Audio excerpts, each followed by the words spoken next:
In this guide, I'm going to show you how you could set PvP on or off here in generic Blood Sandbox Shooter on Roblox. Before we do get into this guide, make sure to like the video and subscribe to the channel with all notifications on. It really does help with the channel and it lets us know that you want more content like this.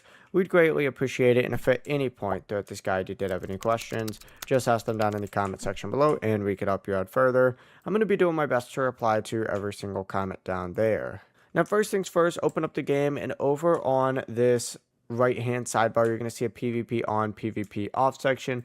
You essentially just need to go ahead and find this and click it, and as soon as you click it you have a 15-second cooldown, but this is how you can go ahead and change it just like so.